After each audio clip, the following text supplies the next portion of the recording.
I think our last chat was on the topic of whether it's logical to be an atheist. Right.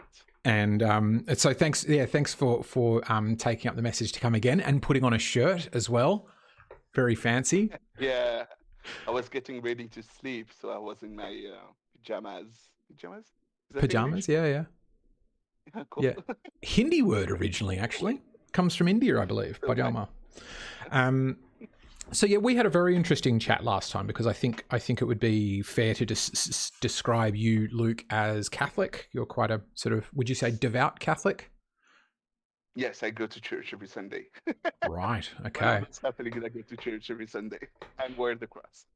Fantastic. So I thought we could have a bit of a chat where we'll use some street epistemology questions, because that's how we met, through a street epistemology server, and also other bits where I'm interested to explore with you the views you hold and how you hold them. And also some of this is to practice these skills for myself. So for anybody joining us, thanks. I can see we've got, hello doggo. I've forgotten your dog's name. What's your dog's name again? Penelope. Say again? Penelope. Penelope, right, Penelope. Penelope. Penelope. So yeah, if you're joining us on the stream, feel free to comment. The comments will appear behind me. I may or may not read out the questions. Same as I can see we've got one person joining us in the Discord server. You're welcome to sort of type questions, but because I don't want this to be so much a debate where sometimes I might challenge some of your views, Luke, and you feel free to challenge mine as well. I don't want it to become a kind of back and forth but what about this kind of thing. So while I might read out some questions, I'm interested more as a exploration of the views you hold and how you hold them. Yep. So are there any particular things you can think that you'd like to talk about, Luke? Same subject, the sort of subject. It is illogical to choose to be an atheist.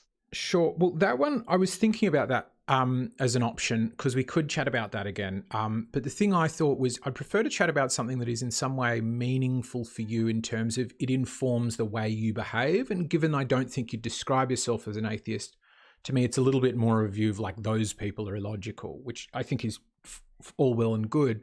But sort of what I'd be more curious to talk to you about what views you hold rather than why you think other views are illogical. So is there something that informs... Say again? It is illogical that I don't... And my view is that those people are illogical. That's a view I hold. But yeah. I have 40 of them views. Do you want to roll a dice? 40 of them. Okay. So show me... Show me... Do you want to go in the chat there? Okay. So and you pick one. Yeah, do you want to paste them in the chat there and we can choose one? Okay. So I have to do in both, in two texts, two part. Okay. Oh, is Snorty McSnortface, is that? What? G'day. I was just trying to remember where I'd met Snorty, who's in the chat with us. Wow. Okay. So there's a lot here. Miracles, recognized by the Catholic Church are proof of God. Testimonies are totally valid evidences of a claim. Christianity is a reasonable probability of being true. The Old Testament is like a parable. What about this one? Christianity has a reasonable probability of being true. That one to me is standing out. I'll keep reading through some more. Humanity is naturally benevolent. I think I would agree with that one. God could exist in an unjust world. Atheism is the position there are no gods is not a defensible position. The internet helped creativity. Cannibalism is morally acceptable in famine if the body is already dead. I see. That's an interesting one. Very specific one, because it started with things that are good or bad, and I had a position with cannibalism, and I had to change my mind about it. Okay. Change the thing for that one. So what made you feel you had to change your mind on that? Oh, I thought it wasn't ever acceptable, and then I found out that I was wrong through the Catechism of the Catholic Church. Okay, interesting. So animals cannot ask what or why questions. It is dangerous to be mistaken. Oh, it is dangerous to be mistaken. So that's an interesting one to tie in with this third one. So let's go with that third one, that Christianity has a reasonable probability of being true. Is that something you'd be comfortable talking about? Yes. Okay. So I guess the first place to start would be to ask, what is a reasonable probability? Yes, that's a good question. So when you have something in front of you, like the cup of coffee, there is a reasonable probability for this to be in front of you, not without having you to touch it or even having you to see it. Let's say you are in the other room and you left it when you leave the room earlier. So a reasonable probability is something that when you say it's, let's say you give a number, that number is not too high, it's not too low either.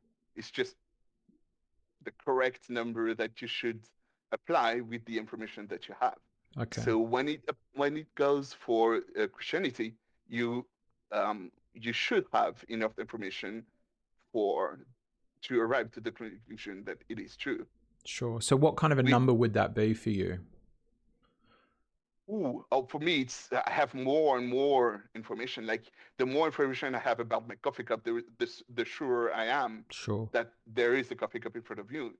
So it's 98% for me. Like there is little room for more information for it to be true or false. Or I mean, more true than what already is.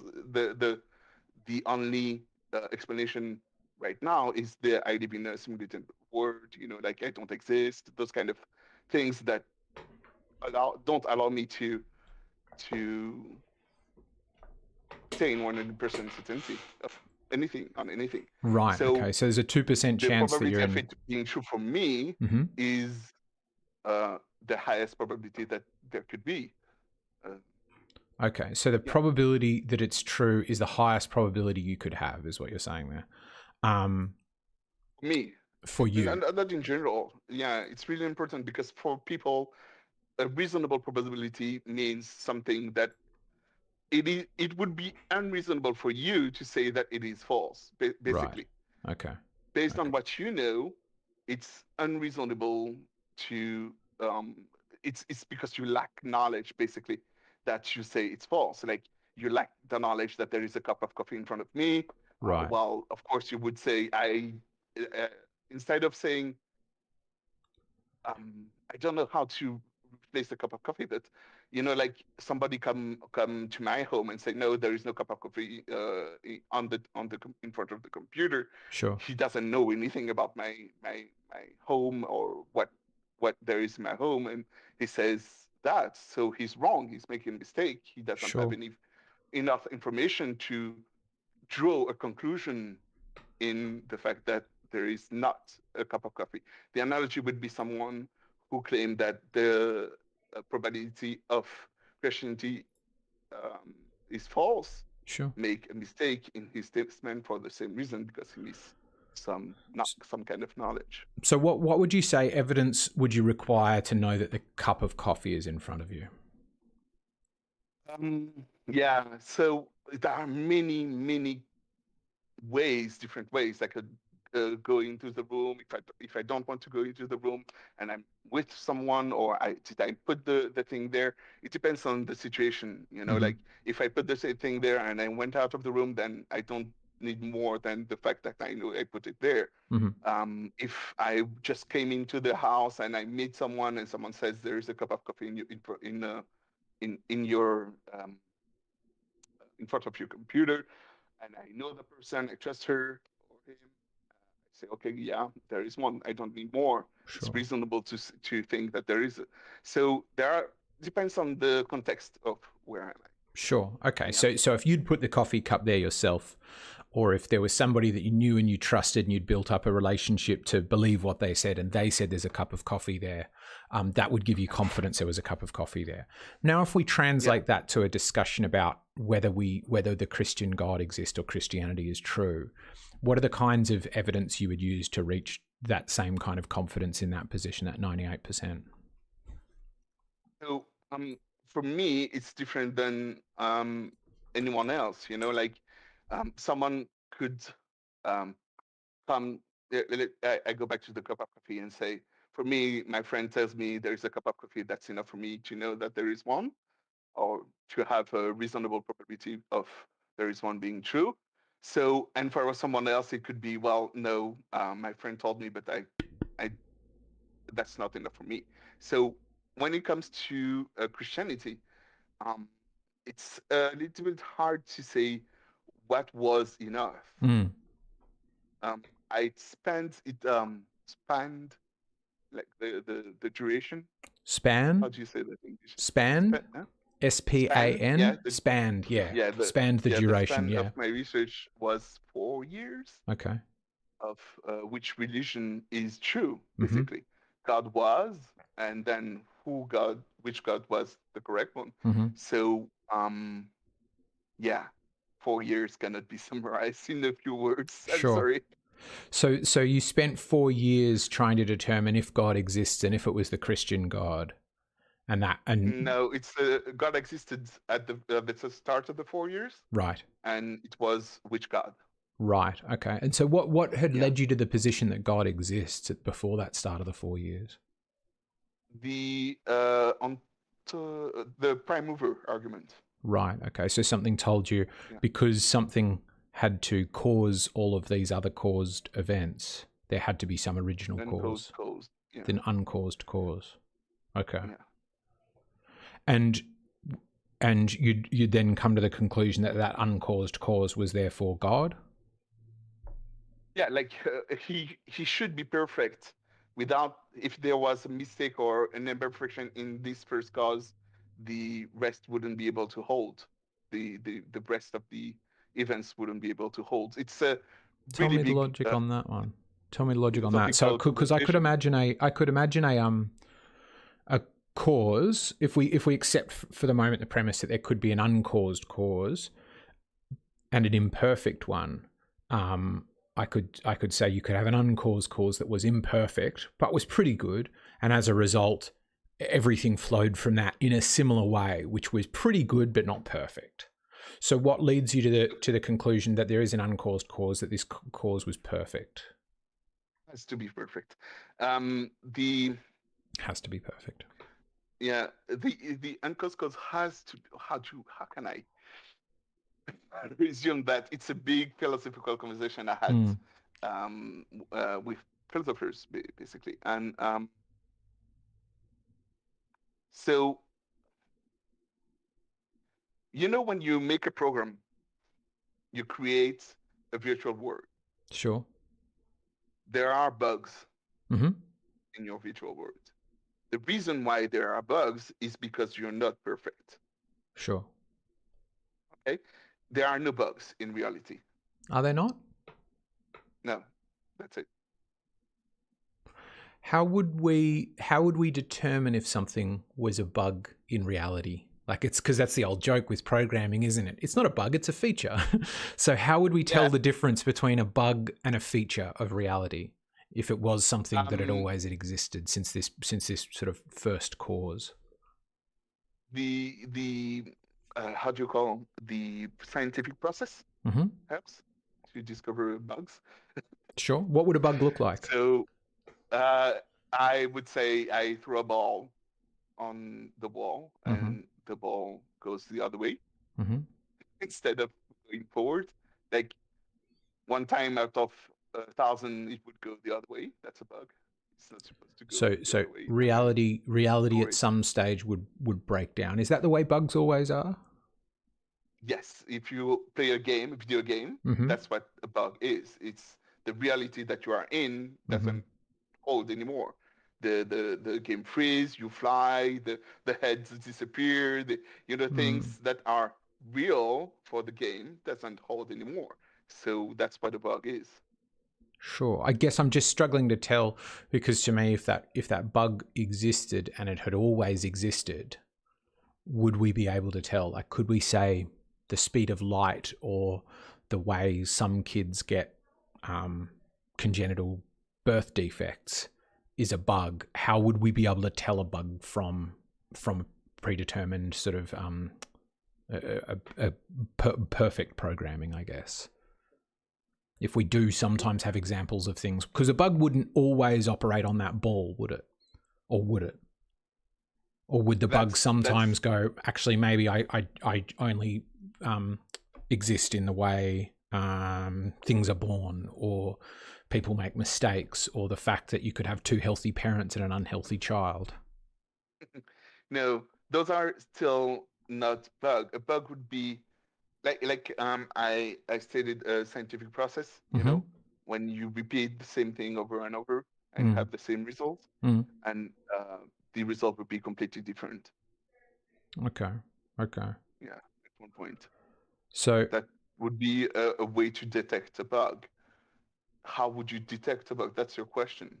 What would it look like? Would like something that goes completely away from what we are supposed to see. You drop the ball and the ball goes up instead of going down. Those kind of things. Yeah, I guess I'm just confused, because I would say the natural world is the way it is. If there were bugs in it, that would be the way the world is, and science would be a study of the way the world is, which to me, I guess, would include exploring the way the world is, which would be bugs included. So yeah, if the ball went up, that would be part of the natural world, which would be, to me, I guess I would assume that would be science exploring that and going, well, that's what happened in that circumstance, and now we need to explain that. So because the scientific process always leads to the same results, that tells you that there is an uncaused cause, and that cause was perfect. Perfect in what ways? Or have I got that wrong? Sorry, you had a reaction to that. Tell me what you mean by it. It's like what did I get wrong? The reason why the first programmer of the universe is perfect is because there is no bug. That's the reason why. Like shortened version of it. It's like I said, it's really complex. It goes through who you are as a person, what makes you, and what is perfection, what is the idea behind the word perfection, and why does perfection apply to this prime mover. So that's what the whole conversation goes through, but a short version to explain to someone who's not used to those philosophical conversation that go deep in specifics and words like that, I would use this example of a programmer and bugs. Okay. So when you look at reality, what you see is perfection, and because what you see is perfection, that tells you that the uncaused cause must be perfect. Yeah, yeah. Okay. That's one of Okay. And so how would you tell, aside from a ball going up, how would you tell that? Sorry, beg your pardon. Yeah. How else? Yeah. How else would you tell that this is an imperfect world? Yeah. Yeah. Yeah. I don't know. That's the answer. Sure. I don't have any other way to test the world I'm in than the one where the scientific process that we have. Sure. Somebody posed an interesting question here, which would be, how would you tell the difference? What is the difference between a bug and a miracle? Because it sounds like what you're saying about this bug would be the world behaving in a way that isn't natural, that is against nature. And I think that's an interesting question they've asked. I like this question. So miracles are not unnatural. That's in the Catholic Church at least, they are not unnatural. They are unexplained. We don't know how or why it happened, but they are not unnatural. It doesn't go against nature. It is something that is still possible to happen. Okay. So the most common example of natural thing that is a miracle is cancer being cured in a sick person. Sure. So some of them are miracles, others are not miracles. but this is something that happens in other cases than the cases of miracles. Okay, Sure. Okay. so So miracles are um, not things that are unnatural, they're just things that are unexplained. Wouldn't you say that a miracle is an explanation? yeah, and explained by science, of course. Right. Because it seems like then we go, I define a miracle. Do miracles play a part in your faith? I guess there's no point discussing them unless they do play a part in what you believe or why you believe it. Yes, that's one of the claim. The first one is miracles are the proof of God. Right. Okay. So then it would be worth discussing. Would you say that it sounds like your description of a miracle is we don't have an explanation, therefore the explanation is miracle? No, it's more complex than that. So it goes through a process of being checked by science. Science says we don't know, and then the scholars check the event and make sure that it comes from God and not the devil. So we ask scientists if they've got an explanation. Like you gave the example of curing cancer. Are there any particularly impactful miracles for you that we could talk about? Transubstantiation. Transubstantiation? Is that the wafer turning into the flesh of Christ? Yeah. Okay, right. That's crazy. Because you can do tests on that flesh, and test has been done on that flesh. Tests, right. So tests have been done on that flesh. How were those tests done? That's interesting. You pick a piece and look it up on a microscope. Kind of thing. You pick a piece and you look it up on a microscope, and then it says this is human flesh, or this is flesh of a particular human from 2,000 years ago. Hurt. It says it's human flesh. It's living, and it's a piece of her heart. Okay, and so when we've got a miracle like that, and we say science doesn't have an explanation for why, when we look at so we're using science though with the investigating it with the microscope. Is that right? That's the first step. Yeah, the first step of a recognition of a miracle by the Catholic Church is making sure that science doesn't have an explanation for it. Making sure. And the reason why we are making sure of this is because we don't want to waste time to investigate if it's from God or the devil. Are you there? What? Yes, yeah. Sorry, I just was talking. I had to talk to my. So we have to establish that science doesn't have an explanation for it, and then we had to explore that this comes from God and not from the devil. That sounds like an interesting process as well. How do we decide that comes from God and not from the devil for any particular? So it depends on the miracle. So transubstantiation is kind of easy to understand why it comes from God and not the devil. And why is that easy in what way? It's transubstantiation is something that happens during Mass in church, and during the time where the priest hold the piece of bread that turns you to. Okay, and that couldn't be from the devil. Real flesh. It's easier. It could still be from the devil. There are still investigation that is done for that, but it's easier than curing cancer. That could come from the devil, and it's harder to investigate.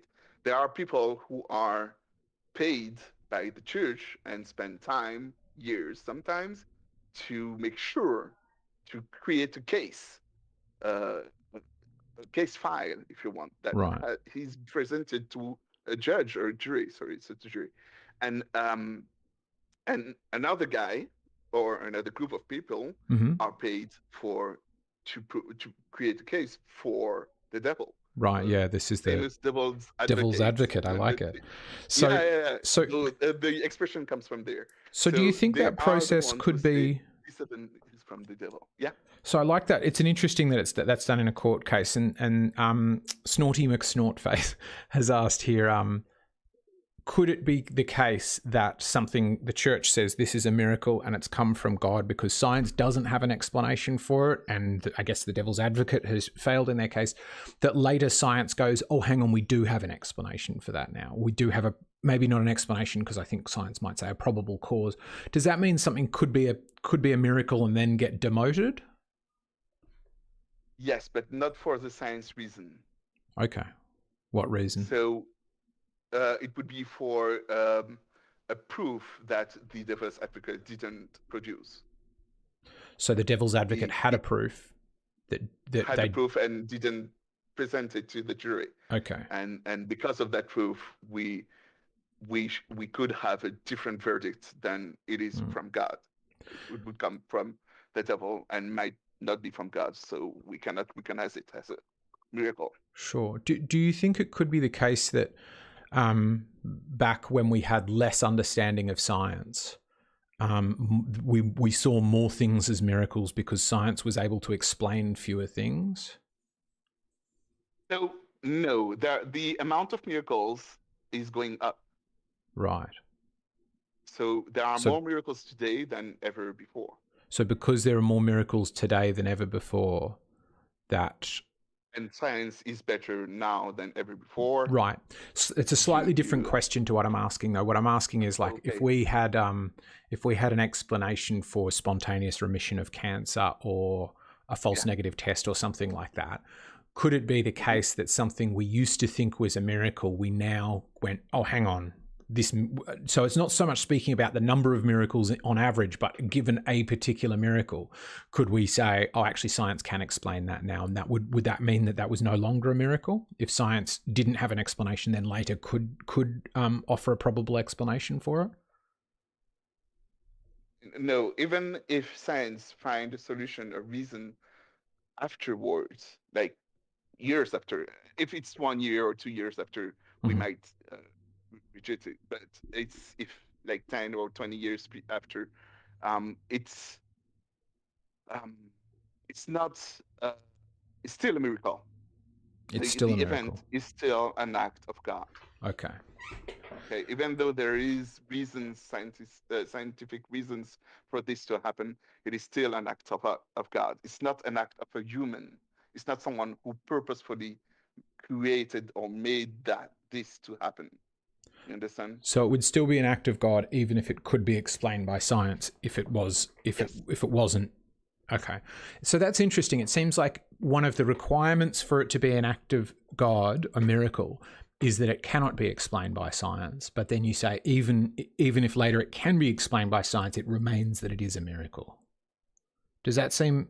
And the reason why, let me explain why it needs to be not understood by science. So it's because we don't have time to the manpower to investigate every miracle. Okay, so those miracles that could be explained by science, that still could be God's action into the world, but because they could be explained by science, it means that a malevolent human could reproduce it. There is a way for someone who wants to do bad reproduce this event to do more bad anyway, consequences from the devil. So science allow the church, the Catholic Church, to trim the amount of fake miracles presented. So there were some fake miracles presented by malevolent people, and through science we can trim those. Correct. Sure. That's very interesting to me. It's slightly different, though. The question I'm asking seems to be, there seems, from the way I'm hearing it, and I'm probably hearing it wrong, is there seems like there's a contradiction that one of the crucial things to understand if this thing was a miracle was whether science could explain it. So if we said, my car started, it's a miracle, and you go, not really, no.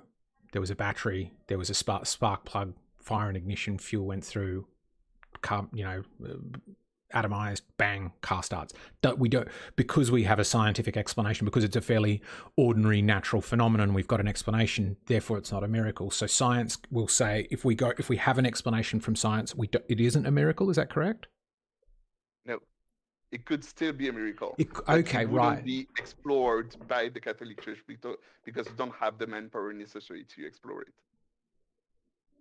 Sure. So Science is used to trim the numbers of miracle cases presented. so they are still But it's not miracles. So it could be something like my car starting is still a miracle, but the yeah, Catholic Church won't recognize it as one. correct, because they don't have the time to do that.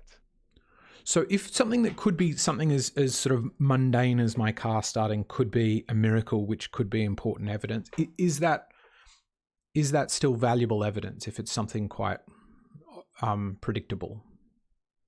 Would that still be a good evidence for the existence of God?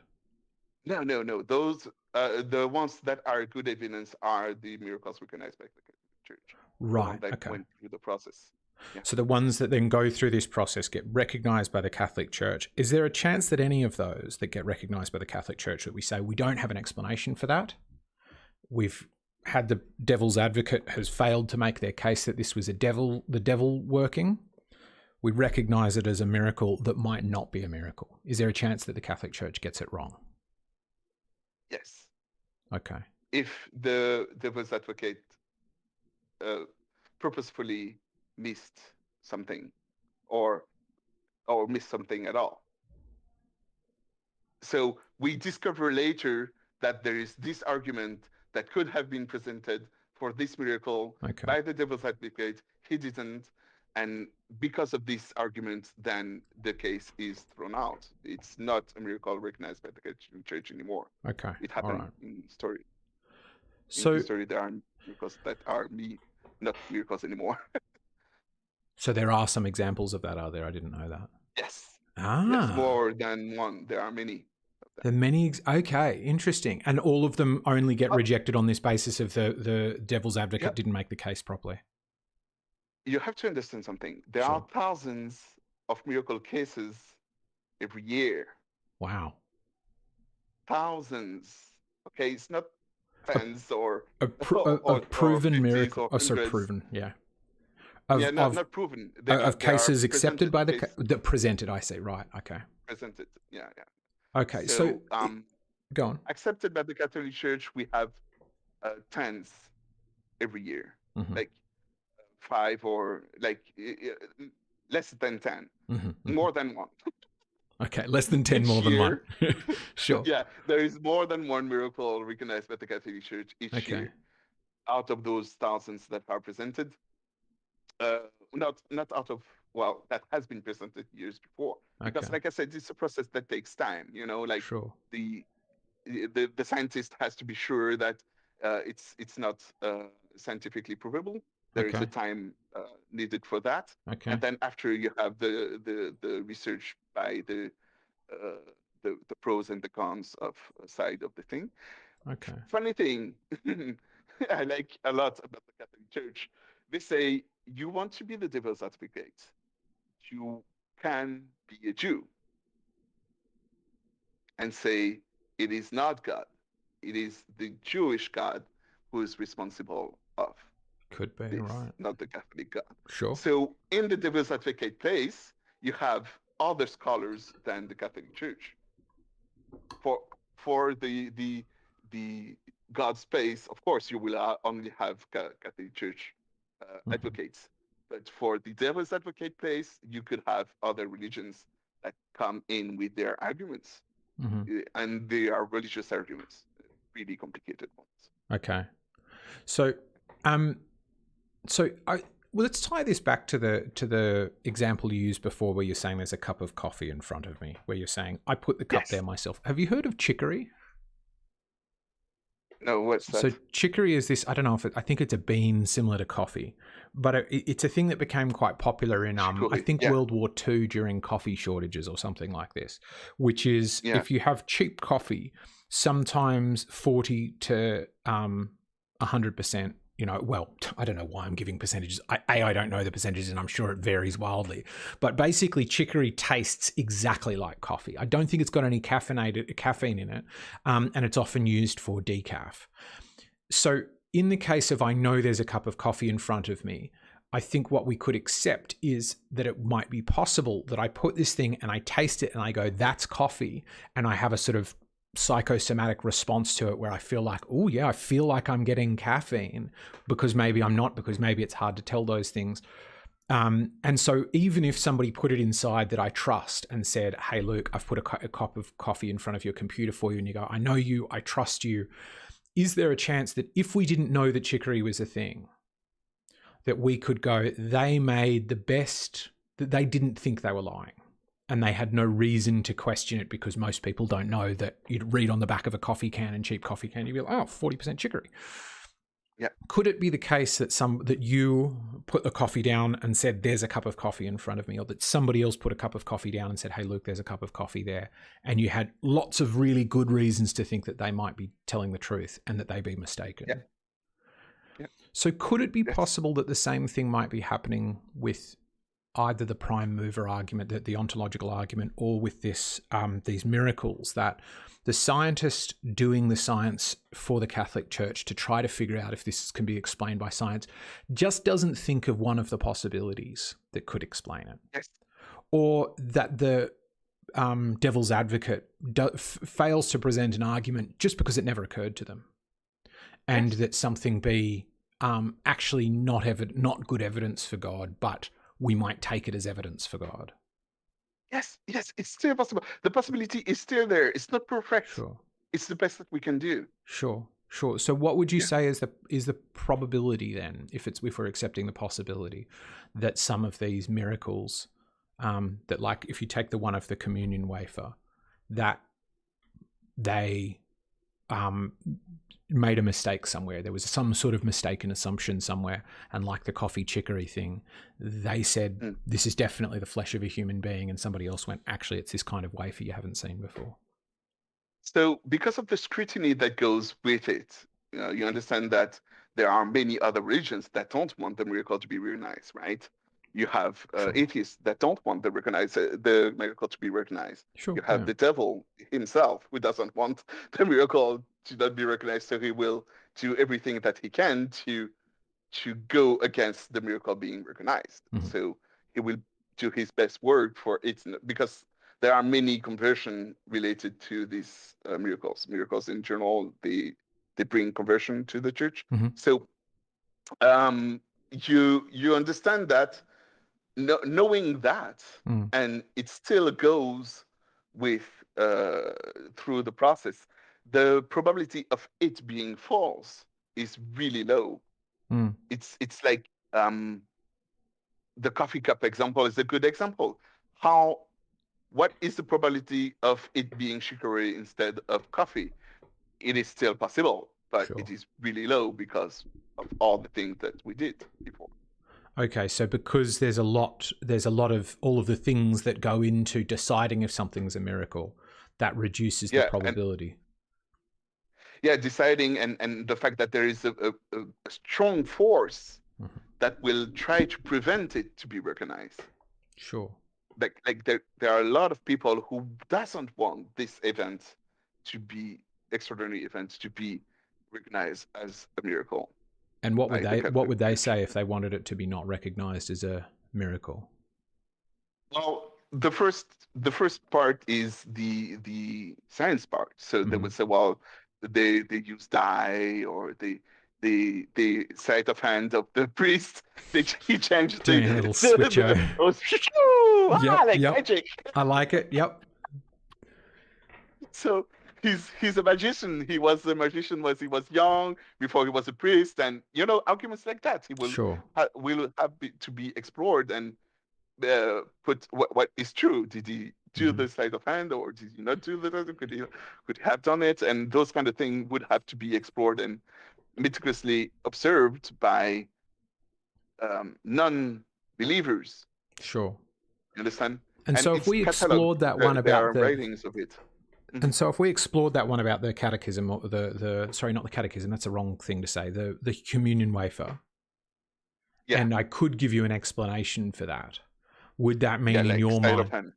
It could be sleight of hand, or a sort of mistaken method of testing, or sort of like the same thing you were saying. There are people like atheists might be motivated to discredit these miracles. we might go, actually, we could show motivation here within the church to give credit to these miracles, particularly one as central as the communion wafer. Would then that disprove it for you? If an atheist say here is the explanation for that, here's why that's not a paranormal event. Yeah, don't me, Luke, no. Yeah. For this guy. No, I mean for you, Luke. Case, yes. would that for me, Luke, no. It wouldn't. I don't know the guy. I don't know his credential, and I don't have access to the case. Okay. So I'm not working on the case. I don't know if what he says is true. Okay. If he presents this to the people in that are exploring the case, they will take it into account and say, well, oh, you're correct, not a miracle, and let's get to the other one. There are thousands of them. Okay. But it wouldn't change your opinion of it. What? It wouldn't change your opinion of whether that was a miracle if somebody else offered a different explanation for it. It would have to come from the official part. It would have to come from the people official who worked on it, like. Okay. And like it will have to be from people who are their living depends on the truthness of the results. Right. They will stop having money and survive if they lie about the results. Sure. It's because this guy, he doesn't. If you say I saw a video on the internet, like what? Why should I believe you? Yeah. I'm with you on that. So on the internet, he was waving the wafer, and then it became a piece of meat. I'm like, yeah, I know there are tricks, but that doesn't prove anything for this. Okay. And so your work is not your body of work. So would it be fair then to say that you would take, if the Catholic Church says this is a miracle, you will accept that? Yeah, I don't. Yes, because. Yes. Yes. No, because. So we could accept that they could be mistaken. But they have been mistaken. They have been mistaken, but you would accept their word for it. Yes. Okay. Because it's unlikely. Like my friend being mistaken about the coffee cup. Sure. It's unlikely that he's mistaken about it. So I trust him that there is a coffee cup in front of my computer. So sure, it is possible that he's wrong. Right. He tested it. He has everything that you described. Come to me, say there is a coffee cup in front of your in front of your computer. It could still be wrong, but it is really unlikely for him to be wrong. Mm-hmm. Okay. All right. So because it's, you feel, because these checks and balances, I might call them, because of the devil's advocate and the testing the scientific process to see if there's a different explanation for it, you feel that brings the probability of this coffee being chicory down to a point at which you are. At what point does it bring it down to? So at what point would you start to go, I'm not going to trust what the Catholic Church says regarding those miracles? Like if they were 99% accurate, I think we might have a high degree of trust in them. At what point would you go, I'm going to take that with a grain of salt? So, how many cases should have to be redacted for me to start to doubt their process? Basically, that's the question, right? Well, interestingly, that one, it's not that question, because the reason not for me personally, if they were redacting cases, I would have more trust. Oh, because to me, it's a little bit like you bring up the case of court with a redact. Well, I would have to make sure of the reason why they redacted. But if they like, let's say they have 10 cases and 5 of them have been redacted, I'm like, there is something wrong with your process. Sure. Half of them I would say your initial process for deciding this is a miracle might need a bit of work. But my trust in you, as opposed to somebody who says I've never been wrong about something, or like, somebody who's a little bit like I'm always right. I'm like, well, probabilistically speaking, no. I just don't believe you on that front. So somebody who had a high degree of confidence, I might be lower. So what will lower my confidence would be the amount or the rate of success or reduction from the church, and the other way, they say it's always right, never wrong. Always right. Okay, so they never redacted. If they never redacted their view on something, I'm like, yeah, I think you're still humans, even though there are many of you. Even Yeah, scientists redact their views on stuff. Like sure. Ether was one of those that come up to my mind. They redact their views on something that was used by scientists all around the world, and they say, well, yeah, we found out that was false, so let's go with the new theory. Sure. So right. So there's a kind of there's a sweet spot of how much of what they need to do that we're going to trust them. Is Yeah, there a risk? I like the analogy with science. Mm, When you have a scientist that presents you a result of his research, how do you know that you could trust him? It's usually based on his past research or sure. his peers having checked his research. And if most of his research has been proven wrong by Yeah. his peers, you're like, oh yeah, the new one, I don't trust him. Or if he says, I will always be right, my results are always right, and there is no way for you to prove me wrong, and you go like, yeah, I still don't trust you. But then there's like you said, a sweet spot where Right. there is enough people checking and stuff like that. Yeah, so it's because it's interesting here, isn't it? It's funny you bring that up. I've been spending weeks talking to flat earthers, and it's quite funny where they're like, "We'll be experts on physics and things like that," and I'm like, I don't know how that works, but I don't think you would either unless you worked in engineering or physics or something. So it's sort of, I guess what we're describing is from the outside, it's really difficult, and we need to use these sort of heuristics or simple rules of thumb to determine how much we're going to believe in something. And I think some of what we're also discussing is there is a risk that there is kind of bias might creep in, like you're saying, because I think, as you're saying, the Catholic Church might want to confirm something as a miracle because it will bring people to the church. It will sort of convert people to Catholicism, and at the same time, they want to have the devil's advocate or somebody making a case that it could be a different religious god or something else, so that it's robust in its process. And we need that check and balance to balance against the bias towards saying this is a miracle. And I think you'd probably point, and you'd probably be right if you said that I would have a bias against it.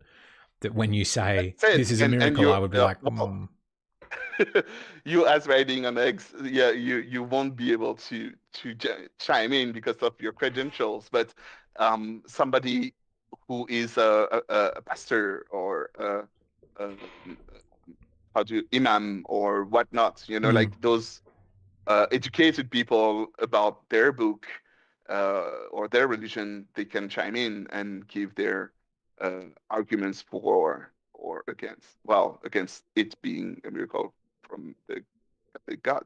sure. So, Yeah. because that's kind of where I'd go Oh, next, they which don't, is, by the way. say again. They could, but they don't. They Right. could, but they don't.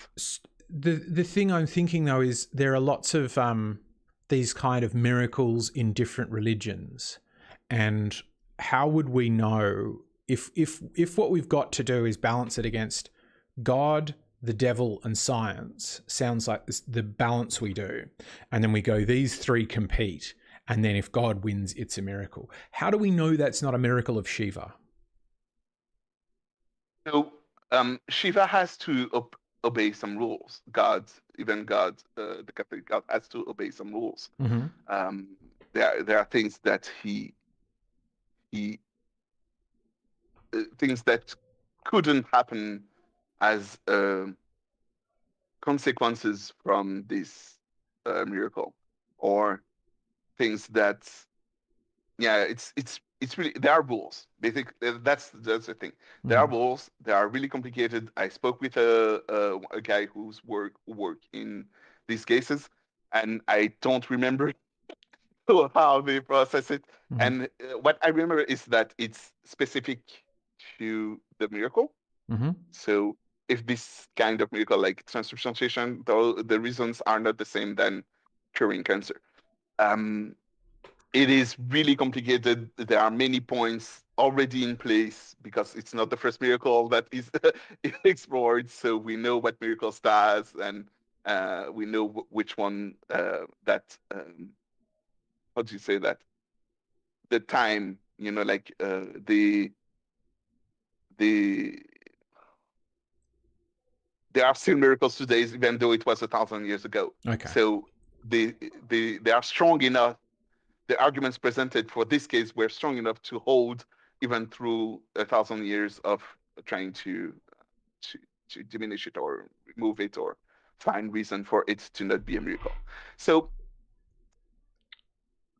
something to answer about the question, the question was, how do we know? No, what was the question? I'm sorry. So the question is, if it sounds like we were balancing three things: God, the devil, and science. Yes. And how would you know it's not Shiva? It's not Shiva or Zeus or a different god who chose to cure that person's cancer. Yeah. So they have to obey these rules. So you have to. Which rules are these? That the rules of Shiva. Shiva has rules that he has to obey. Right. Also. So if the thing obeys these rules, well, you have a proof in place that it is Shiva who is responsible for this. So the Catholic Church won't recognize it as a miracle. So the Catholic Church would accept the existence of Shiva. I thought the Catholic Church sort of denied the existence or validity of other gods. No, they would say we are not sure. We cannot say for certainty it's come from the Catholic God. Right. So they don't say it comes from Shiva. They say because of this argument presented by the Shiva priest, right? We cannot say recently this is the Catholic God who is responsible for this event. It might be the devil. For us, Catholic, if it's not God, it's the devil. It's as simple as that. It's as simple as but so. That we means don't say it's the devil who made it. So we just say we don't have enough information to claim that it is God who made it. You understand the difference? Right. Yeah. I guess where I'm going at is not so much for the Catholic case, but to say, if we could accept that there might be this bias, that we might be biased towards explaining this with our own God, we might look at something and see God's will in it, and somebody else would go, yeah, I do see God's will in it. And you go, no, isn't Yahweh fantastic? And they go, what do you mean Yahweh? That's Shiva did that. And if we could accept that both these people could see the same thing and explain it with their chosen God, would that be a good system of determining which God is true? So we are not determining which God is true. Right now, the question is the Catholic God responsible for this extraordinary event? Yeah. So if Shiva could explain this extraordinary event, usually, I guess, that the arguments are strong enough for the judge to classify the case of this miracle as not recognized. Okay, so then that wouldn't go into your. We don't recognize it. Let's move to the other one. We have thousands of them. Okay. So I'm curious about the rules you said. You said these gods must obey rules. That the Catholic God must obey certain rules. What are those? Yeah. Oh, I don't know them. I don't know them. But it's specific. Like, for example, you know that I don't know what would what I know it's case to case. I remember he said the priest I talked to said something that it depends on the case. So he couldn't really tell me what they look at, because in each case they look at something different. Sure. But there are rules that God has to follow. He cannot be unlogical. Logic has can't make a square circle. I think I've heard you say before. Yeah, the square circle thing. Yeah. Right. Okay. So those are rules that he has to follow, and if you find something that goes against, I guess, him, his logic, you will find that it's not him who is responsible for this event, and it's the other guy. Okay. Many questions in the chat. Do you want to read them? Yeah, let me see what they are. One of those was that question. What rules is it? Let me see this one though.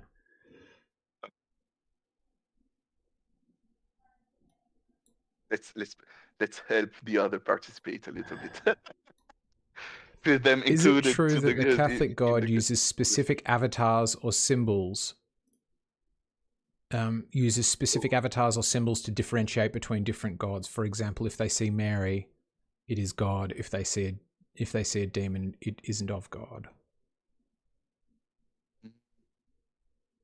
I don't know. That's the answer. Yeah, I'm I not really sure don't know about that if. question, what that question's asking. Let me just sort this out because I'm partially off. There we go.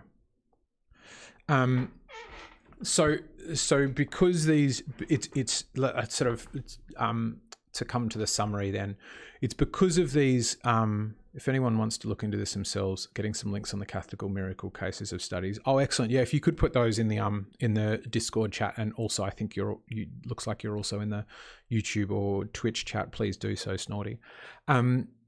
So because there are these miracles which are evidence of God, that makes you confident that God exists. Would that be fair to say it like that? The existence of God is based on logic of the prime mover argument. The prime mover argument. I beg your pardon, you did say that before. That's the existence. It's the Catholic God that is the real one, the correct one. That's why he's the correct one. God, the existence of God is already closed with the prime mover argument. Closed with the prime mover argument. The prime mover argument is a confusing one to me. The prime mover is perfect.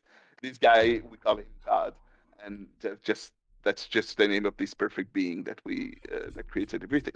So the prime mover argument, if I'm to understand it, is everything that exists now had a cause, and the cause necessarily preceded it. And all of those causes must eventually come to a point at which, unless we're to invoke infinity, must have had a starting state. Yeah, an uncaused cause. And so there must have been an uncaused cause. The thing that confuses me about that argument is, doesn't it fall down to its own logic? Which is, if we say that every cause needed a cause, and then we solve this by invoking an uncaused cause, haven't we broken the only other rule? It seems the argument is two. The two arguments are, every cause must have a preceding cause, and then the only other part of the argument is there is an uncaused cause, which breaks the first premise of its own argument, if you get what I mean. No. So the first premise is what is based on observation. We observe that everything has a cause. Sure, beg your pardon. But we are not stating that this is true. We're just stating what we observe. We observe that everything has a cause. Mm-hmm. And we conclude from this observation that there must be something that hasn't a cause. We presume because that's more confusing to me. Because everything has a cause, we presume that there is one cause that didn't have a cause. That still seems like it's falling down on its own logic. So you observe the cup of coffee in my table. Sure. Right? Yep. You will conclude that there is someone who put this cup of coffee there. Sure. That's the conclusion from your observation. Yeah. And you're not stating that there must be someone who put this. It's not the rule. The analogy with the coffee cup. Let me try. I think the coffee cup might be a tricky one for this. Yeah, because the rule is not that there always someone putting the coffee cup there. It could have rolled, I don't know, bounce off a wall and arrive there for some reason. Let's go wild with the coffee cup. Yeah. But, what's happened?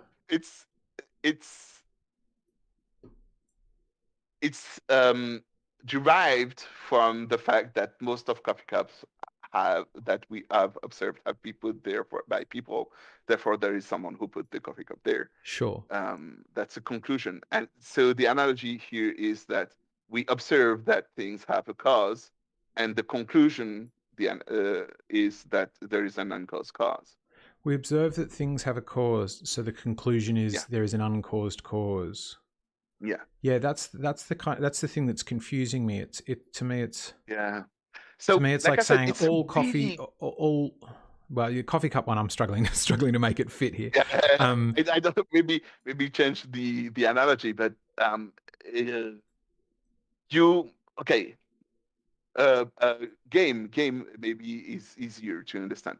A programmer, sure, you need a programmer right, to create a World of Warcraft kind of game. sure, World of Warcraft. So you need at least one. There were many, but you need at least one. hmm, So that's the conclusion from the observation that you have.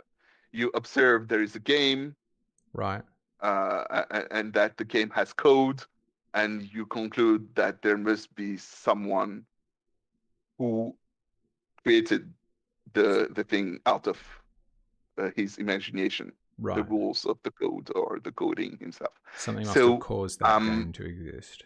yeah, he's the cause of the Right. this universe that was created, the virtual universe.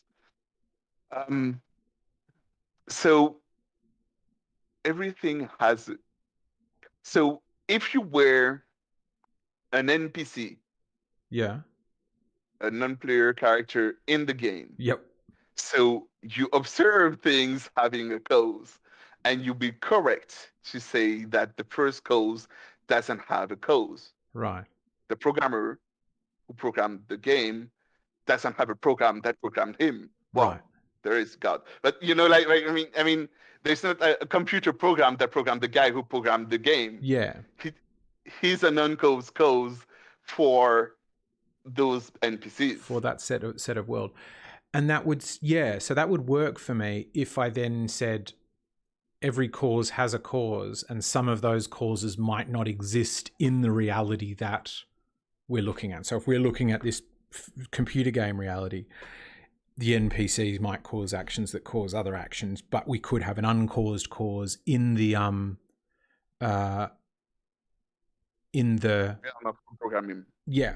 But then we would still invoke that there was a cause for that programmer, which might be their parents or their teacher at Yes, school or that's something it. like that. But we got out of the realm of programming anymore. We're not in the computer realm. We moved to the human realm. It's a higher degree of consciousness Sure. than the program.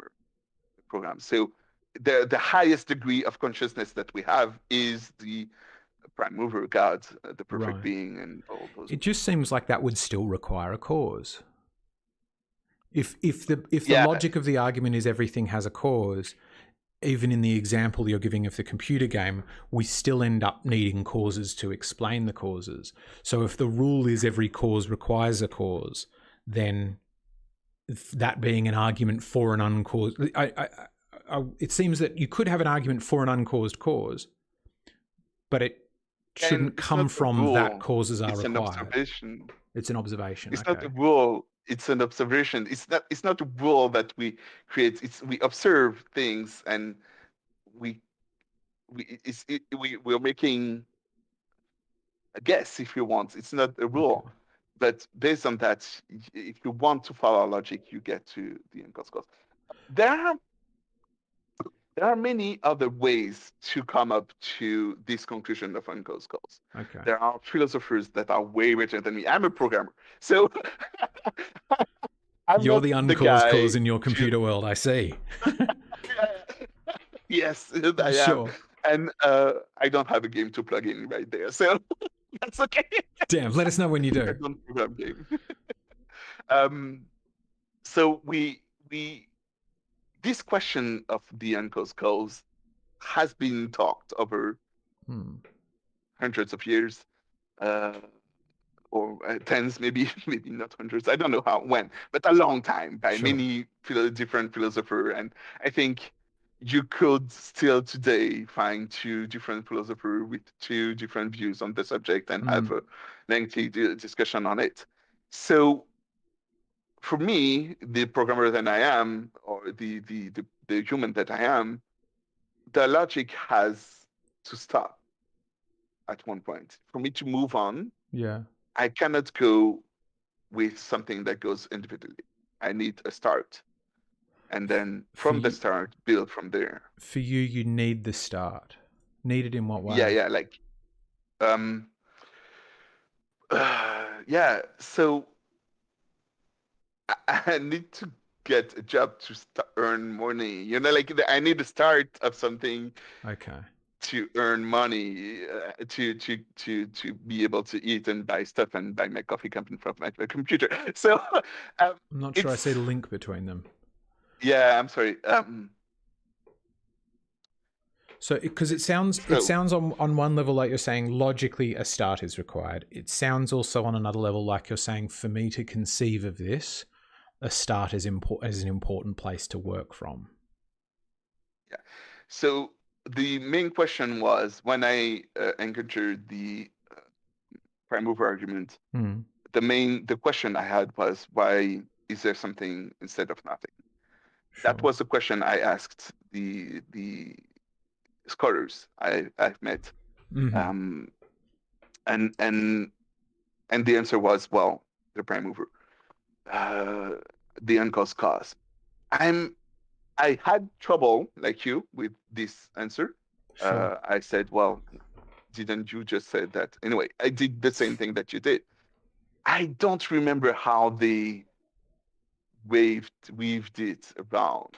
There is a way for you to do it, but I don't have it under my hand, Mm, because I'm not a philosopher. I know that most of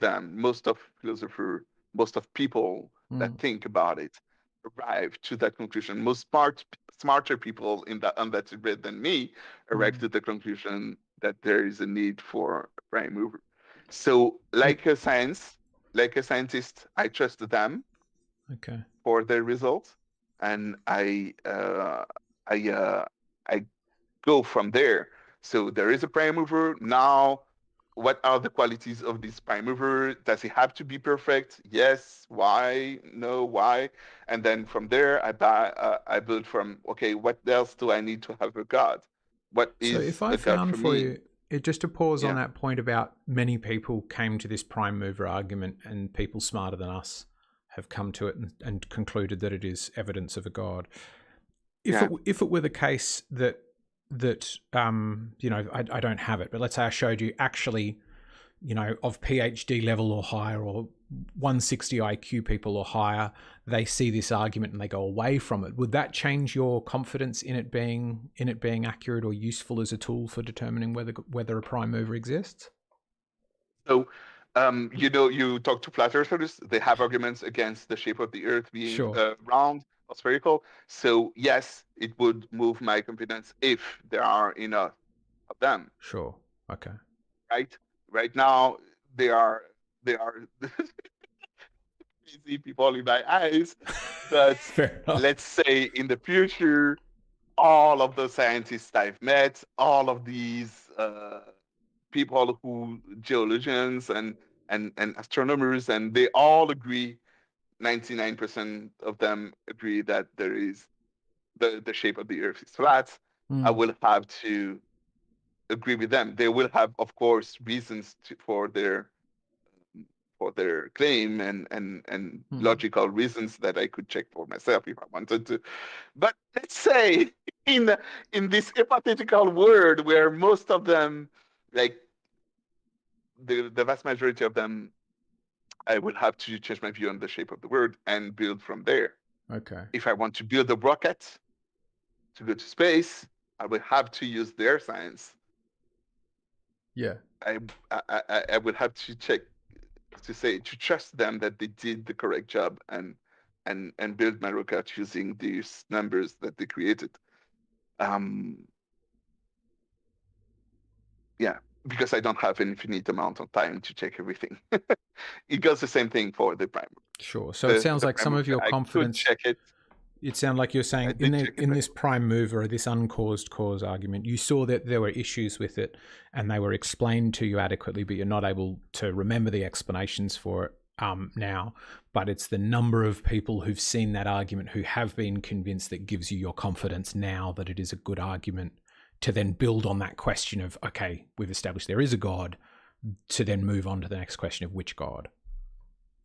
Yes, so there was an acceptable explanation from the four. There is prime mover, and there was an unacceptable or unfinished explanation for the ones who were presenting against the prime mover. So because of these two facts for me, of those I've met more than one, um, I'm like, okay, you have a finished answer. You don't have a finished answer. You don't have a proof of what you say is true. Um, uh, so I will logically choose the one that seems logic for me. And the logic one was that there is a prime mover. That's so funny. It's because I was like the whole time I was like, pick that one, because the one, well, The other one, the one where yeah, the one who says they don't have an answer, I think is more likely to get towards the truth, I guess, is the way I would say it. If I were given like, hey, this person knows and has a complete, comprehensible answer for such a unimaginably complex issue, and they've got a complete and comprehensible answer, I would go, well, it's probably bullshit. Whereas if the other person was like, well, based on probabilities, we can say maybe we've got a bit of this, but we don't really know what pre-existed that. This math seems to work out. And I would go, that person, as uncertain as they are and as incomprehensible as their answers are, that gives me confidence that they are on a better path. okay, those are flat earthers. You reckon? Those Flat are the earthers are person who very say confident. the math. No, they say I doubt the math that the scientists have. That's how they start. Yes, yeah. They They say, certainly say I've tested the globe model, and yeah, I've got doubt for that. But there we go. And do you choose them? Why don't you choose them? Because you they're observed, you looked at their arguments. Well, I hope you don't think that the Earth is flat. No. Just no, we go. Okay, so there is a reason why you don't think that the Earth is flat, and the reason is because you observe their arguments, and the fact that they say, "Well, I doubt the arguments presented by the other parts, and I'm not sure quite why the Earth is not spherical, but I'm pretty sure. I think it's not spherical. I should doubt the sphericality of the Earth, Sure. and the, you don't have. Let's say you meet someone like that, and they are not yet to the point where they conclude the Earth is flat. They are like in the process of going there. Yeah, well, I guess I'd see them as You get different them. because it would be one thing if the person was offering, what they were offering were answers which were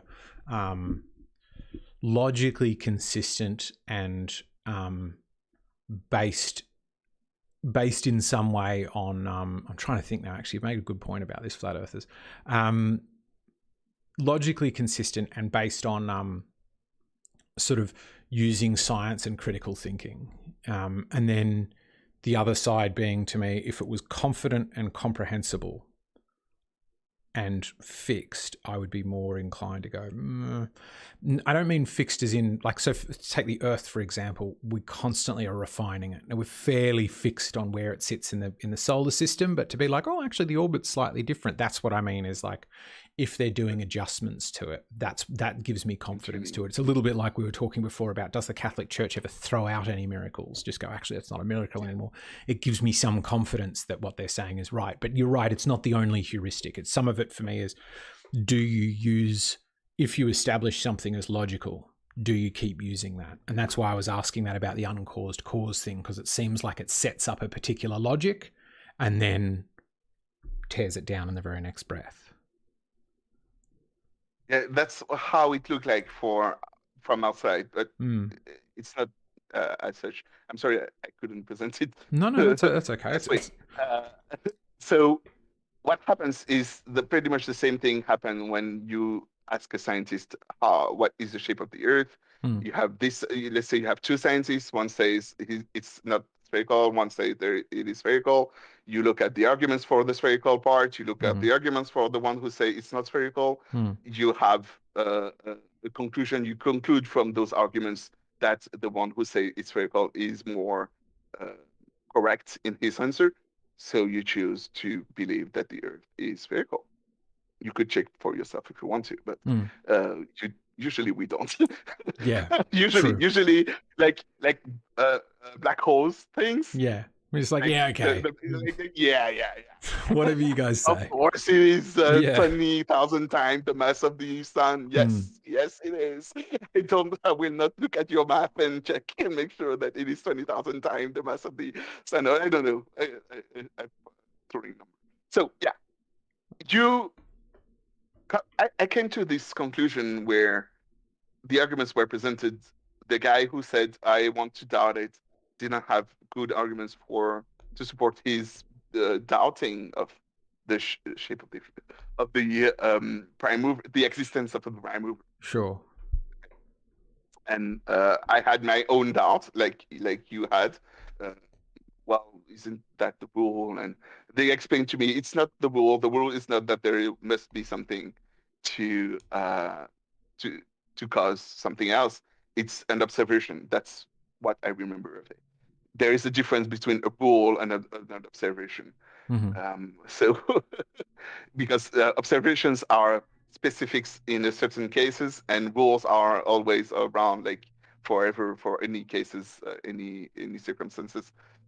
So observation. That's where he started his argument. All right. That makes why there is a God, and from that you have why which God is correct. You use miracle to choose. I used no, I didn't use miracle, but anyway, one could use miracle to choose that Catholic God, and miracles are one of the arguments for Christianity is true. You have other arguments like historical facts and the Bible being a book used by history. You have, I think I have a list of reason why the Catholic Church there is truth. Well, of course, this one we have to start. That I like when I made a list of reasons why uh, the Catholic Church has a high probability to be true Sure. or a reasonable probability to of being true. So the first one is truth exists. So if you start to doubt that there is no truth, there is no way to continue the Yeah. conversation. Yeah. We So must the build first one upon is that truth exists. presupposition. Yeah. So historical facts, proof of life-changing events, miracles, the message that has been passed down without ever changing, the New Testament being a reliable document, and there is we the last one. I like this one because it's less. Um, it's an argument for the religion being true, but it's not the strongest one. But it's a good one. Sure. The last one is there is not enough evidence to be coercive, but there's enough evidence for faith to be rational. Not enough to be So coercive. yeah, there's not enough to force you to to choose that. Like the Yeah, coffee that's cup, an at one interesting point one, you will right? have to there is a way to force you to choose that there's a coffee cup. So your choice is still free. You can um a loving being like God will not force you to choose him. He will allow you to say no. Certain religion, other religion, the Catholic Church, they will force you to choose. Like I mean, I feel like the Catholic Church you done a call bit of those forcing throughout history, haven't they? yeah, in the past they have how do you call those guys who have a lot of money and a lot of followers and the Catholic Church? No, they, Possibly. What do you mean? and they kill everybody kills themselves, but the guy Cult have leader. all the money. A cult Cult leader? leader. Thank Yeah. you. Yeah. That's what I was looking for. Those have coercive evidence Mm. for their. Uh, so when you enter a cult, the reason why you enter usually is because of the evidence that are presented is a coercive kind of evidence. It's not you're not doing it for based on free will. You're doing it because of social pressure. You don't live because of social pressure. You Mm. you you are in a prison made by the cults that you just joined. That's what coercion looks like for me. And the Christianity as a whole, usually, there are extreme cases of Christianity, but the Catholic Church is not coercive at all. you Not can do, anymore as much. yeah, not anymore, yeah. So that's why it's an argument for Christianity being true, uh, the probability of it being true, but it's not the strongest one. Yeah. Yeah, it's an interesting one, isn't it? Because one one of my ones that when I started to sort of fall away from the faith was a little bit like, why give only weak evidence of the evidence that, like, as I ask you, when somebody could see something and go, that's Shiva at work, and I'm like, oh wow, I thought it was the Christian God. So if the evidence could be easily misunderstood or easy to ignore or explain a different way, but my eternal soul rested on whether I believed, it felt to me like, just pop down every Thursday. Why can't God just pop down every Thursday and shoot lightning bolts out of his fingertips and go, hey, don't forget I'm God? And everybody be like, that's right, definitely God exists. I'll remember to believe in you. Thank you, God. Rather than like evidence that a rational person could look at and go, oh, I've weighed it up and I've come to a different conclusion. Then it's like burn forever. Yeah, it's the view of God that I just like. He's not the one saying burn. And it's a choice. No, he's telling me I'm doing that to myself, which I think is almost slightly more pernicious. Well, you did it to yourself. You've only got yourself to blame. It's number 36 in my list. That is a choice. Is one of the claims I have, where you are not sent to hell. You choose to go there. We send ourselves to hell. Yeah. Yeah. It's a free choice. He's not forcing you to go there. He wants you to come. Yeah, but to me, it's like a kid wanders into a burning house, and I'd be like, "Look, I didn't specifically tell him not to, because that would be coercive, and he chose to walk into the burning house." It's like, yeah, but it would be akin to having a kid in your closet to prevent him to go outside and face, that's coercive.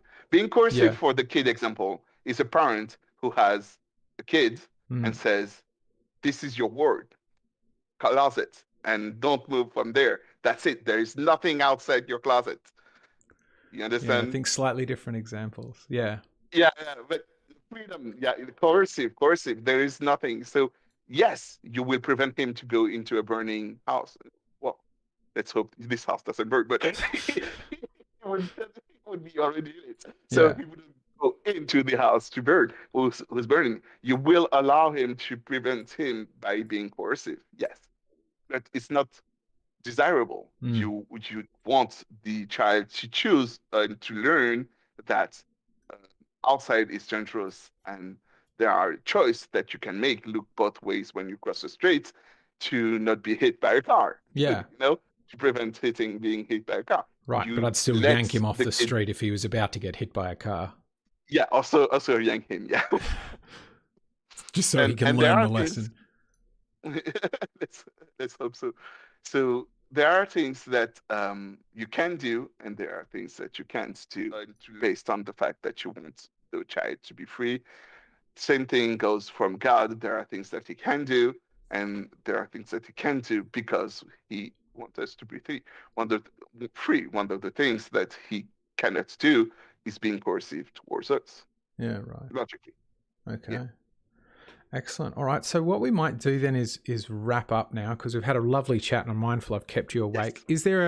Is there a so what from here? So if you were to encourage somebody who's been listening to you, who's been compelled by some of the things you've said to do something, what would you like them to do?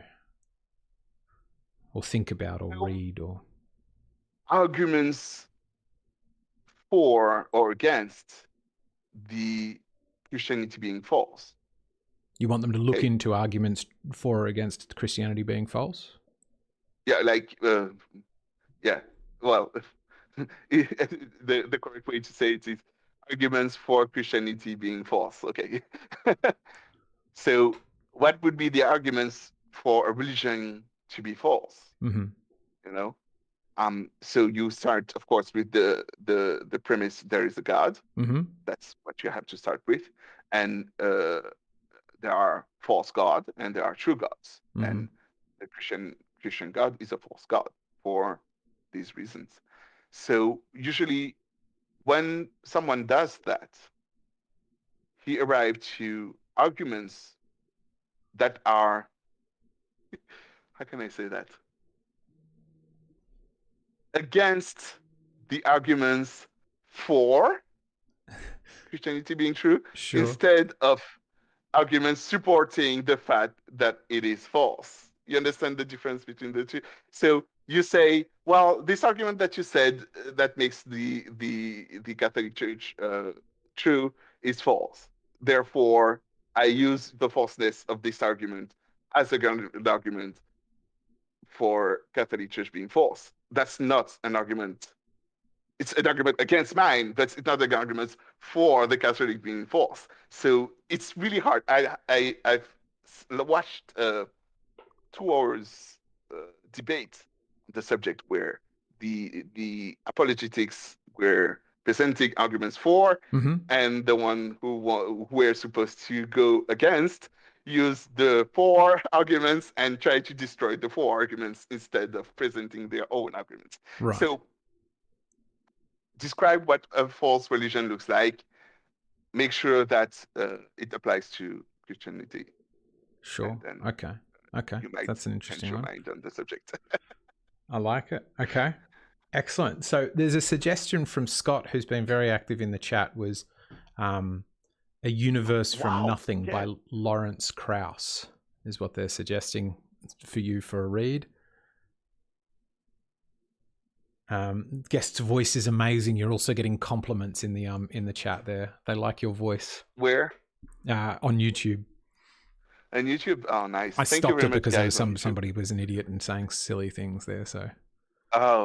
Oh, that's why the thing is not popping up. Yeah, it's made that go away. They went silent. Yeah, silence them. I censored them because I'm a snowflake. You were coercive. Say again? You were coercive. Yes, as I can, because I'm a god in this universe. Yes, in this YouTube universe. One thing that Magnus was after was saying he would love a link for the Catholic miracle research that you were talking about. So if you could put that, if you put that in the chat text, I can also paste that into the YouTube comments chat. And then we'll probably wrap up. Thank you very much. First of all, thank you, Luke, for joining and for putting off your bedtime to stick up and have a conversation. I think it's very, very interesting chatting and coming to understand your position, or sort of how you've come to this position as well.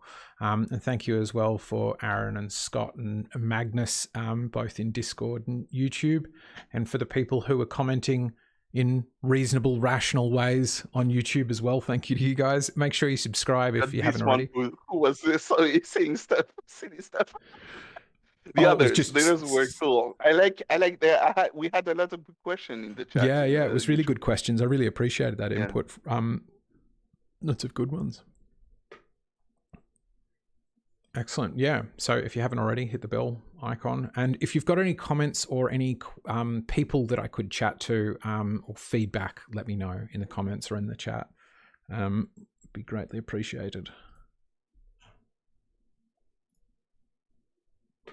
I think I'm just giving Luke some moment to find Magnus's. I'm guessing that's Magnus. It looks like Magnus has taken all of the vowels out of his name. Yes.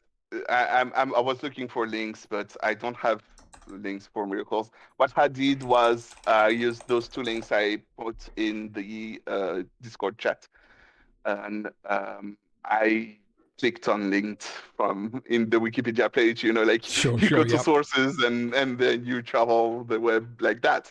So you have those 2 things that. Sure. Okay. Excellent. Well, I'll check that out. You guys can also continue chatting in the chat now, but I'll shut down live stream. So